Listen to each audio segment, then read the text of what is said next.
하나, 둘, 셋.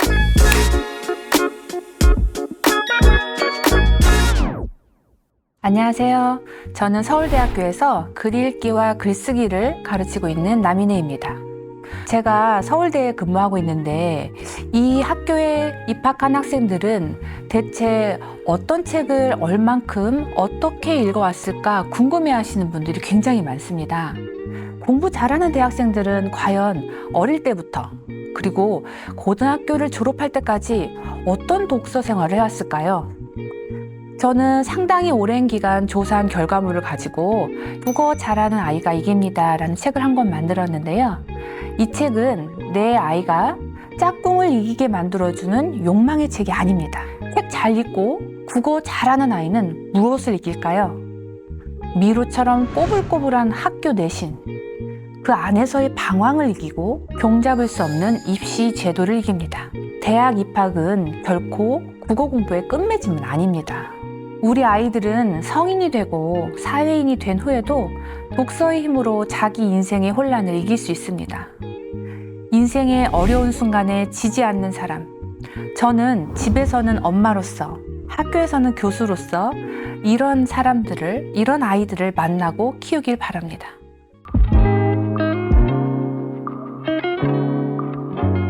사실 저도 제 자식한테 사교육을 시킵니다. 사교육 시장은요, 공교육처럼 여기 졸업하고 저기 입학한다 이런 게 없습니다.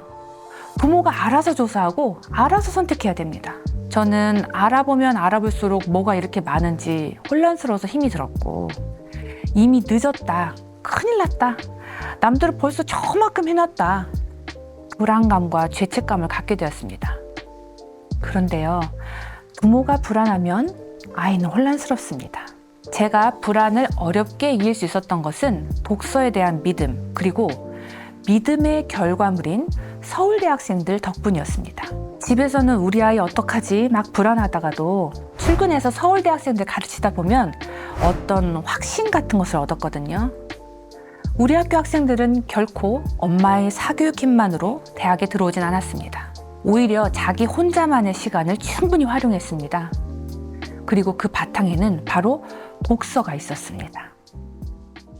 이 친구들은 책 읽는 실력이 아주 좋고 책을 좋아합니다.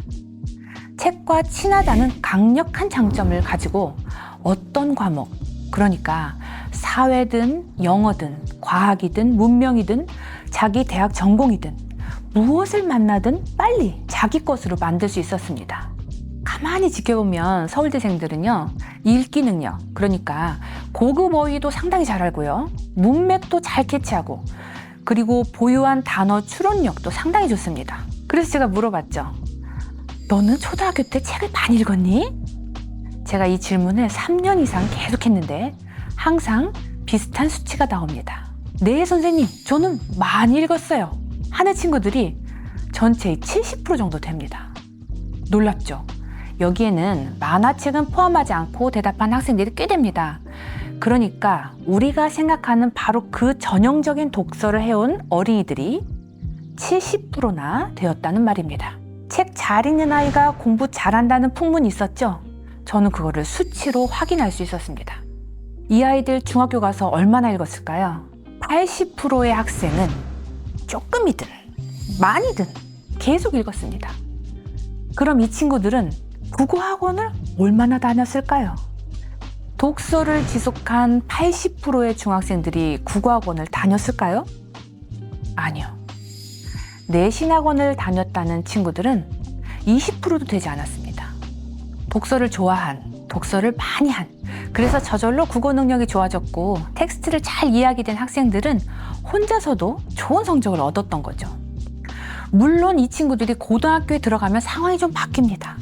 수능 준비도 해야 되고 수행이랑 중간 기말까지 챙길 게 많으니까 책 읽은 시간은 거의 없죠. 그 열악한 상황에서도 독서는 필요했다고 제가 만났던 서울대생들은 말합니다. 서울대생이라면 다 책벌레일 것이다, 이런 이미지를 가지고 계신 분 정말 많은데요.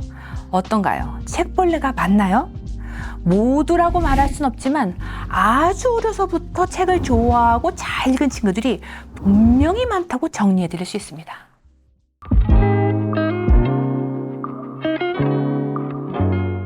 그럼 어떻게 해야 우리 아이도 책을 많이 좋아하면서 계속 읽을 수 있을까요? 여러분, 아이의 초등이 정말로 중요합니다. 우선 아이가 어릴 때는 무조건 읽어주세요. 아이한테 책을 읽는 시간은 행복한 거구나 라는 선입견을 확실하고 오래 심어주셔야 됩니다. 세상에서 제일 좋아하는 엄마, 아빠, 할머니가 나를 이렇게 안고 이렇게 다정한 목소리로 책 세상을 열어주는구나. 이런 생애 최초의 경험이 쌓여야 합니다. 아이가 한글 깨쳐서 읽을 줄 알아도 읽어주세요. 누구야? 너 이거 읽어 안 읽어? 당장 읽어! 이렇게 하면 그때는 책을 보겠지만 아이한테는 책이 전혀 좋은 대상이 아닙니다. 저는 엄마가 줄 수 있는 가장 큰 보물은 엄마의 시간이라고 생각합니다. 사실 저 같은 직장맘들은 퇴근하면 몸이 천근만근 힘들어 죽겠어요. 그런데도 짬을 내면 생깁니다. 주말 이틀만이라도 읽어주세요. 밤에 재우기 전 10분만이라도 읽어주세요. 서울대생들에게 어린 너는 어떻게 책을 읽었니? 라고 물어봤더니 도서관 경험하고 엄마의 역할이 컸다 라고 대답했습니다. 그럼 왜 읽었니? 라고 물어봤더니 심심해서요. 혹은 책이 재미있어서 읽었답니다.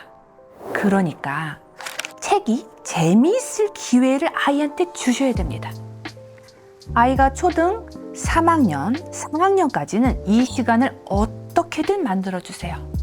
학원도 다이어트 하시고 숙제 줄여주시고 대신 아이 손에 책을 쥐어주세요. 아이가 심심해요. 이런 텅 빈 시간을 경험하게 하시고 그때 책과 함께 있도록 해주십시오. 엄마가 옆에서 아이 책 같이 읽으세요. 아니면 옆에서 엄마는 다른 책 들고 읽으세요. 억지로 말고 아이가 막 깔깔거리면서 읽고 오싹오싹거리면서 읽고 눈이 동그래져서 읽고 밥도 대충 먹으면서 엄마 이 책 너무 재밌어요. 다음에 이 책 또 사주세요. 이 책 또 읽고 싶어요. 그 책 읽고 내일 또 읽고 모레 또 읽고 이런 책이 있습니다. 그 책을 만날 때까지 계속 도전하세요. 근데 우리 아이는 책을 그럭저럭 혹은 꽤 잘 읽는 편이다. 이런 경우는 아이의 미래를 대비해서 업그레이드를 해주고 싶다. 독서 이력의 방향을 잡아주는 거 굉장히 중요합니다. 아이는 몰랐는데 나중에 효과가 발휘되는 학습적으로 크게 도움이 될 방법들이 있습니다. 우선 단어는요, 보이는 단어보다 안 보이는 단어가 정말 중요합니다. 안 보이는 단어가 뭐냐고요? 쉽게 말하자면 추상어, 개념어들입니다. 여러분 생각해 보세요. 사과는 눈에 보이죠? 사자도 눈에 보입니다. 사진기도 눈에 보여요. 그런데 다른 단어들이 있어요. 정의, 눈에 안 보입니다. 윤리, 또 눈에 안 보여요. 도덕, 문명, 인품, 겸손, 상냥, 자본, 근엄. 이런 단어들은 눈에 보이지 않습니다. 이상하게 이런 단어에는 특히 두 글자로 된 단어가 많은데요. 한자어 기반 단어도 많고요. 바로 이 단어들이 어렵고도 중요합니다. 아이들이 책 읽다가 딱 막히는 부분들이 바로 이 안 보이는 단어들이에요. 당연합니다. 왜냐? 안 보이니까요. 그렇지만 인간이 쌓아 올린 가장 고급한 영역은 바로 다 이 안 보이는 단어들로 표현되어 있습니다. 우리 아이들이 언제 당황하냐면요. 초등 끝나고 중학교 들어가자마자 이 안 보이는 단어들의 숫자가 어마어마하게 늘어나서 당황합니다. 중학교에 가면 소설을 이렇게 설명해요. 이 작품에서 아버지는 가부장적인 인물로 그려져 있다. 서사 과정의 전개가 어떠어떠하다. 아이들은요, 가부장이 뭔지, 서사가 뭔지, 전개가 뭔지도 이런 걸 잘 모르는 경우가 굉장히 많아요. 모르는 단어들이 우르르 쏟아지는 경험을 하게 되면 우리 아이들은 좌절할 수 있습니다. 또 다른 예를 들어볼게요. 흉년과 잦은 반란으로 궁핍하게 된 민중들이 압제에 저항하는 혁명을 모색할 수밖에 없었다. 역사 시간에는 이런 문장도 듣게 됩니다. 작년까지는 초등학생이었는데 딱 1년 지났을 뿐인데 중학생이 되었다는 이유로 안 보이는 단어들을 아주 많이 만나게 되는 거죠. 그런 상황을 미리 아신다면 초등 4, 5, 6학년 때 안 보이는 단어들을 적절히 설명해주면서 아이가 소화하도록 만들어줄 필요가 있습니다. 중학생들한테도 필요한 독서가 바로 이런 독서입니다. 학부모님들께서 놓치지 않으셨으면 하는 것은 아이들이 책을 골고루 섭취하도록 해야 된다는 겁니다. 요즘 애들 정말 바쁘거든요. 공부하기도 바쁘죠. 놀기도 바쁘죠. 책 가지고 더 읽어라 이렇게 하기 정말 힘든 상황입니다. 게다가 책을 별로 안 읽는 아이, 별로 안 좋아하는 아이라면 더더욱이 많이 읽지 않는다면 골고루라도 섭취를 해줘야 된다 라고 생각을 하셔야 됩니다. 자, 그럼 골고루 섭취가 뭘까요? 우선 이야기책하고 지식책하고 적절히 섞어 읽도록 해줘야 됩니다. 문학작품만 읽히지도 않고 지식, 예를 들어 청소년들이 반드시 익혀야 될 무엇, 제도, 법, 경제, 사회, 문명, 과학 이런 책만 또 읽히지도 않습니다. 둘 다 번갈아 가면서 읽힙니다. 창작, 이야기책, 문학작품을 통해서는 서술어와 부사어를 배우기가 아주 좋습니다. 인물의 묘사, 심리, 그리고 맥락을 파악해서 나중에 주제의식이 무엇인가 말하시오 이런 문제에 대응할 수 있어요. 반대로 지식책은 핵심 개념을 명확하게 파악하는 목적으로 읽힙니다. 이쪽 책은 재미있다는 반응은 나오지 않을 겁니다. 읽을 때 설명과 도움이 필요할 수도 있어요. 자, 이 두 가지 영역을 골고루 익혀주세요. 그리고 하나 더. 제가 중학생 엄마라면 저는 아이들한테 3가지 골고루 읽기를 준비해 줄 겁니다. 이거 조금 어려울 수 있는데 들어보시면 어렵지 않아요. 자, 하나는 1930년대에서 40년대에 나온 단편 소설들입니다. 이름을 기억해 주시면 더 진입하시기가 쉬울 거예요. 이태준, 김유정, 김동인, 이효석 이런 작가들의 단편 중에서 유명한 것들을 미리 읽도록 준비해 주세요. 그리고 우리 할머니, 할아버지 세대의 농촌 문화, 농경 문화가 나온 소설들을 읽힐 겁니다. 황순원의 소설, 박완서의 소설, 권정생의 소설 등이 여기에 해당합니다. 이런 소설 말고도 농촌 배경을 한 짧은 작품은 굉장히 많거든요. 이게 왜 중요하냐면 실제로 문제집 지시문, 모의고사 지시문, 교과서 지시문으로 많이 나올 거기 때문입니다.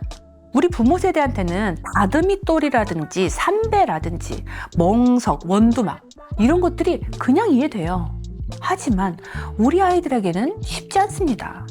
우리보다 아이들한테는 한 세대 더 멀리 떨어져 있는 거여서 미리 할머니, 할아버지 어렸을 때 시골집 주변에서 그분들은 이렇게 사셨다. 이런 풍경들을 이해하고 친숙하게 할 수 있도록 도와주세요.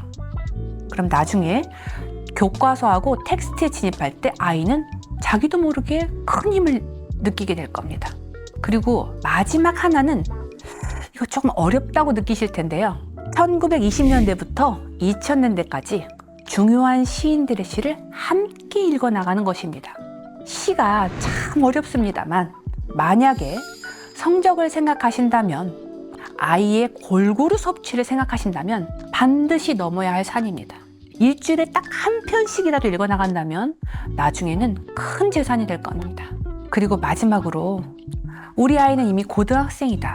책 읽을 시간이 많이 없다. 라는 분들께는 발췌독을 추천드립니다. 아이들이 지망하고 싶은 그리고 희망하는 어떤 전공이나 영역이 있다면 그 영역에 대해서 보다 집중적이고 전문적인 책을 미리 읽어두는 것이 상당히 유리합니다. 각 전공마다 어떤 책들을 읽는 것이 좋은지 서울대 학생들의 도움을 받아서 도서 리스트를 작성을 했는데요. 사실 이걸 하게 된 이유는 제가 전국 사서 선생님들하고 같이 그리고 국어 선생님들하고 같이 강연을 굉장히 많이 진행해 왔는데 일선에 계신 선생님들께서 이렇게 얘기를 하세요. 새 책을 쓴다던가 아니면 선생님 저는 이런 전공을 더 공부하고 싶습니다 라고 말하는 고등학생에게 그 아이의 관심되는 전공에 관련 책을 더 심화 추천하고 싶은데 다양한 책을 구하기가 참 어렵다라고 하셨거든요. 나는 이런 책을 읽고 화학자를 꿈꾸게 되었다. 나는 이런 책을 읽고 어떤 의학도가 됐겠다는 그런 상을 세웠다. 나는 이런 책을 읽고 과학자의 윤리를 정립하게 되었다.